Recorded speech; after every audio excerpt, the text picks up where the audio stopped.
All right, everyone, welcome back to the Flying Doghouse and into the Pilot's Lounge. We're going to talk about some Microsoft Flight Simulator 2020 and 2024 things. So let's go ahead and get started. Switch over here. Turn our beautiful music off. All right, so one of the things I wanted to cover in this particular video was talking about the dev update that took place this week. Main piece of news for me at least was Microsoft and Asobo talking about no cross multiplayer functionality being available when Microsoft 2024 comes out. So we had questions in our mind about whether that was going to be the case. I'm certainly not surprised by it. I'm a little disappointed, but what that's going to mean for folks who do use multiplayer extensively or who participate in group flights, that you're not going to necessarily see everyone that is participating. So if you're hosting and you're doing your stream and you've got your mapping software linked using 2020, I'm going to suspect that you're not going to see for sure anyone from 2024. So we'll find out, I guess, once the product is released, and perhaps we'll have some third-party folks step in and try to bridge the gap. To be fair to Asobo and Microsoft, I'm sure that would add an additional layer of complexity to the release, and I'm sure they didn't need the support and the troubleshooting and patching heartache that might lead. So just to be fair. So there's that. Then as a part of that developer update, they did share this particular screen.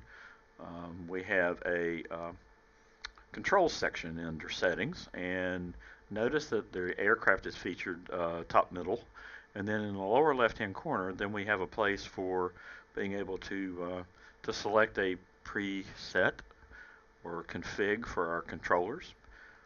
So if this is associated with the aircraft, that would be wonderful. Will definitely save us some setup time in terms of preparing ourselves for flight. Most of us are flying different kinds of aircraft, be it jets or prop, or airplane versus helicopter. So hopefully this will be a good experience for all of us. So there's that. All right, back over to the lounge. Another topic I wanted to talk about was just to try to draw some closure around the local legends and famous flyer shenanigans that have been taking place over on the forums. Microsoft and Asobo and their development partners have been taking some heat and some criticism over the level of fidelity of the local legends and the famous flyer releases. And then also, to be fair, the issues with the external liveries for two military aircraft from United States Army Air Forces. And the U.S. Air Force has copyrighted the use of the roundel. So apparently Microsoft and Asobo either didn't or hadn't secured permission from the Air Force to be able to use those symbols. So that's why we are where we are with the liveries. So just a word of suggestion: we might want to lay some grace on airplane heaven here. They built what they were authorized to build, and they did not have the latitude to be able to go beyond that. So there we have it.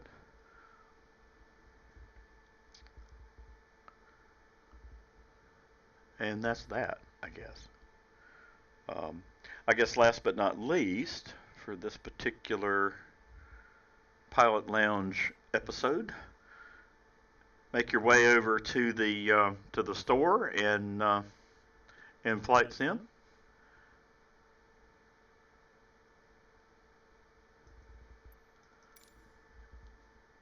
And check out what's on offer. So there are a number of things that are on sale. Some of the vendors are offering sales directly on their websites too, so it might be worth your while poking around, looking at your favorite vendor to see if they might be offering something during the summer sale. This is usually a good time to add aircraft and also scenery, and just would encourage you to go and check out what's out there, and if you see something that you might be interested in, give it a go. Might be time for me to grab the Osprey. So, at any rate, we're going to go back over to the lounge. And I'm going to leave it here. So, thanks for bearing with me in terms of getting the audio sorted out here. Hopefully, this is a better experience for everyone. And take care. We'll talk soon. Cheers, y'all.